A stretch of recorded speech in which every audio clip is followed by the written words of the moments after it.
Są 3 złote zasady, takie same też przedstawiam zawsze zasady na rolkach. Tak jak mówiłem, to są bardzo pokrewne sporty. Tak samo jak narciarstwo, ale to może później o tym powiem.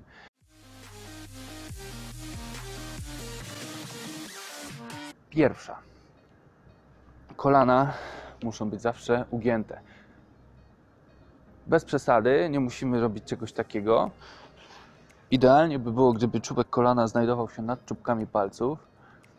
Ramię pokrywało się również z tą samą linią, czyli gdybym sobie tutaj zawiesił nitkę z guzikiem na końcu i puścił ten guzik, to nitka by dotykała kolana, a guzik by dotykał palców, żeby była idealnie prosta. To jest prawidłowa postawa na łyżwach. Nawet jak teraz stoję i potrafię już jeździć, sobie tak chodzę, natomiast może tego nie widać, ale ja mam ciut ugięte kolana, nawet podczas stania. Jeżeli jest się na wyprostowanych nogach jak zapałki, to raz, że to bardzo dziwnie wygląda, dwa, że się nie da jeździć i jest to niebezpieczne. Pierwsza podstawowa zasada. Kolana są zawsze ugięte i lekko jesteśmy pochyleni, tak? Druga zasada. Unikamy czegoś takiego. Nie mogą nam się łyżwy dotykać. Nogi również nam się tu nie mogą dotykać. Nogi są zawsze na szerokości bioder. Wiadomo, mogą być szerzej. Unikamy czegoś takiego, no bo tak nie pojeździmy, że tak powiem. To już w zaawansowanych technikach jazdy można to wykorzystywać podczas gry w hokeja czy fajnych zakrętów hamowań. Natomiast my się teraz uczymy podstaw. Unikamy szerokiego doskoku, bo będziemy musieli tak naprawdę albo tak jak ja zejść, jeżeli już będziemy potrafić, no albo się wywrócić i wstać. I trzecia najważniejsza rzecz, właśnie czubek nosa. Dorosłym zawsze mówię, no trzeba się pochylić i pilnować tego, aby czubek nosa był tak jak czubki Twoich palców, bądź ciut dalej.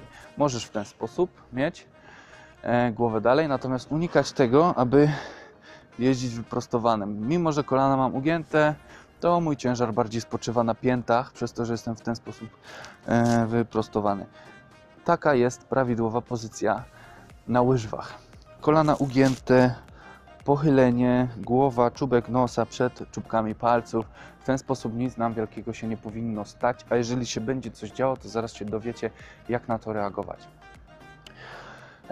Na poziomie podstawowym naprawdę unikajcie stania na piętach. To jest zaawansowana rzecz, widzicie? Można bardzo szybko się wywrócić do tyłu. Kolejna rzecz, skoro nie na piętach, to gdzie? Każde łyżwy powinny być tak wyprofilowane jak moje, to znaczy już teraz pięta jest wyżej niż palce, troszeczkę. Same łyżwy już są tak wyprofilowane. Jeżeli widzicie na zewnątrz wasze łyżwy są prosto, to w środku prawdopodobnie macie grubszą wkładkę na pięcie, a cieńszą na palcach, po to, żeby noga była ciut do przodu pochylona. Bo my na początku staramy się tutaj, gdzie nam się palce zaczynają, albo gdzie nam się zaczynają sznurowadła, bądź jakaś tam pierwsza klamra, trzymać swój ciężar ciała. Przede wszystkim bardziej z przodu niż z tyłu, właśnie z tego powodu, że jak z tyłu, to mogę się wywrócić. A upadki rozdzielam na dwa. Upadki, tak jak mówiłem, mogą się zdarzyć, możecie i jest to bardzo prawdopodobne, że będziecie leżeć na łyżwach, natomiast nauczcie się dwóch rzeczy. Pierwsza, to nie jest żaden wstyd, że upadacie, bo każdy upada. Zobaczcie sobie jakiekolwiek zawody w czymkolwiek, w łyżwiarstwie figurowym, w hokeju na lodzie, w łyżwiarstwie szybkim. Zawsze zawodowcy, którzy żyją z tego, są najlepszymi na świecie, wywracają się, to jest naturalne, także to jest żaden wstyd. To jest jedna rzecz. Druga rzecz, te upadki są jakby w dwóch poziomach. Jeden jest dobry, drugi jest zły. I teraz tak, zawodowcy zazwyczaj upadają odpowiednio, wiedzą jak się już ułożyć, bo po prostu jeżdżą bardzo długo na łyżwach, natomiast Wy musicie u siebie to wyćwiczyć dopiero, bo naturalną jakby reakcją na niebezpieczeństwo to zazwyczaj na początku jest tak, że za bardzo na piętach stoimy, ciężar jest zbyt z tyłu. I co wtedy się dzieje? Wtedy coś takiego się dzieje, ręce idą do góry. I próbujemy za wszelką cenę nie upaść na lód. Natomiast wystarczy zrobić jedną rzecz, bardzo ważną. Ręce w przód i Przysiad. Najlepiej nawet dotknąć lodu. Czym bliżej lodu, tym bezpieczniej. Dwa powody, dlaczego tak robimy. Po pierwsze, ta naturalna reakcja, to większość z Was będzie miała na pewno, jest trochę złą reakcją, bo w tym momencie podnosząc ręce i walcząc tutaj trochę o życie, żeby się tylko nie wywrócić, okej, 3 razy mi się uda, ale 4 upadnę tak, że stłukę sobie kość ogonową, uderzę głową o lód i powiem, że to nie jest sport dla mnie. Podniosłem swój ciężar ciała do góry i łatwiej jest mnie wywrócić. Zauważcie, dużo łatwiej jest wywrócić coś, co jest w miarę wysokie, a dużo trudniej coś, co jest niskie. Zakładając, że mają tą samą masę, tak? Bo niżej środek ciężkości zawsze pomaga równowadze. Dlatego jeżeli ja zrobię przysiad, to w tym momencie obniżyłem swój środek ciężkości i już być może to uratowało sytuację. Mając jeszcze ręce z przodu, one bardzo ładnie przekazują ten ciężar spięty do przodu i w tym momencie w 60-70% przypadków nie dochodzi nawet do upadku, tylko po prostu odzyskujemy równowagę, wstajemy i robimy dalej swoje. Co w tych 40-30 przypadkach? Upadam. Ale jak? Upadam z wysokości, no ile tu jest? 40-50 może maksymalnie, no nie więcej centymetrów. I jeszcze mam ręce z przodu, więc upadnę naprzód i nic mi się nie stanie. Później wstajemy w ten sposób. Pokażę Wam to jeszcze dokładniej. Później jak należy wstać. I nic się wielkiego nie stanie. Przede wszystkim upadki do przodu są upadkami poprawnymi. Upadki do tyłu bardzo unikamy. Jeżeli ja mam na swoich zajęciach kursanta i on mi upadnie do tyłu, to mu pomagam, wiadomo, ale pierwsze pytanie jest, czy wiesz, dlaczego się wywróciłeś? Czy wiesz, dlaczego tak boli? I ta osoba musi wtedy sama sobie odpowiedzieć na te pytanie drogą dedukcji. Ja jej oczywiście pomagam, ale jeżeli mi się później wywróci do przodu, to ja mówię brawo, o to chodziło. Ludzie wokół jeżdżą często, bo na ślizgawkach zazwyczaj nie jesteśmy sami, tak jak ja dzisiaj. Jeżdżą i patrzą, no jakiś świr, no instruktor, który gratuluje komuś, że się wywrócił. Tak, bo nauka upadania jest bardzo, bardzo, bardzo potrzebna. Ludzie tego nie doceniają. Ja w swoim życiu upadłem niezliczoną ilość razy, ale potrafię upadać i nigdy sobie krzywdy nie zrobiłem. Taka jest różnica. Trzeba się nauczyć upadać. Jeżeli wcześniej nie miałeś z tym styczności, to teraz musisz to u siebie wyćwiczyć. Będziesz musiał się na początku wszystkich zajęć bardziej skupiać na tym, co należy zrobić. Dopiero po pewnym czasie wytworzysz sobie automatyzm, taką pamięć mięśniową i nie będziesz w ogóle o tym myślał, tak jak ja teraz do Was mówię i w ogóle nie myślę o tym, że muszę mieć ciut pochyloną głowę w przód. Nawet jak tak sobie rozmawiam, to ja mam mniej więcej na jednym poziomie nos z palcami i cały czas mam lekko ugięte kolana, mimo że stoję. Nie myślę o tym, bo już mam pamięć mięśniową.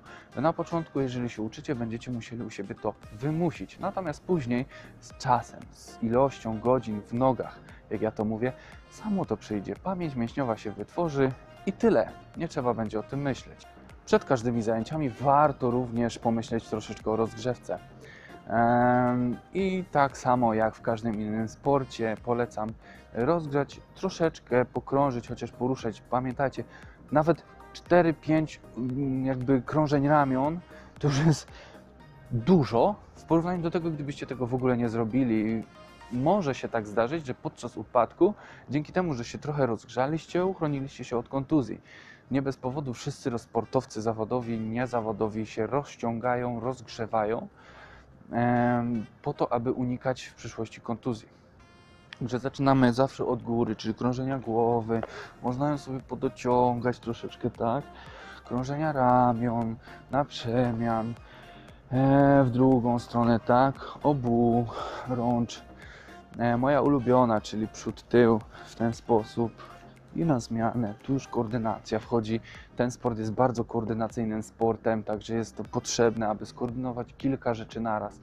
Później krążenia, tułowia, to możecie zrobić przed wejściem na lodowisko, szerokie. Później parę skłonów, tak? Wszystko robimy poza lodem. Można poprzysiadać troszeczkę na kolanach. W ten sposób troszeczkę podejść do tego, dosłownie kilka minut, 5 minut rozgrzewki wystarcza. No i co? Następnie trzeba poznać krok.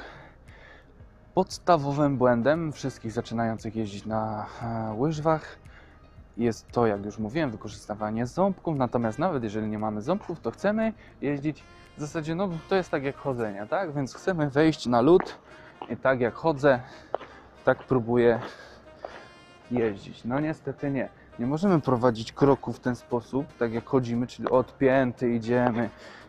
Bo ja stoję w miejscu, mogę nawet biec i dalej stoję w miejscu. Krok łyżwiarski oraz rolkarski wygląda tak. Jest to taki Charlie Chaplin dla starszych, dla młodszych jest to Kaczor Donald po prostu. Palce muszą być na siebie obrażone, muszą być dalej od siebie, pięty bliżej.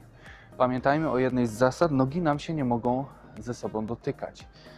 W ten sposób zawsze trzymiemy nogi. I to jest pierwszy krok.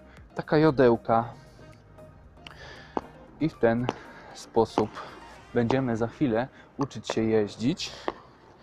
To jest pierwszy krok. Natomiast zanim przejdziemy już do kolejnej lekcji, która zamiast takiego know-how pokaże Wam faktycznie jak zacząć te pierwsze kroki, to pozwólmy sobie, że zrobimy sobie małą przerwę i widzimy się na lekcji drugiej.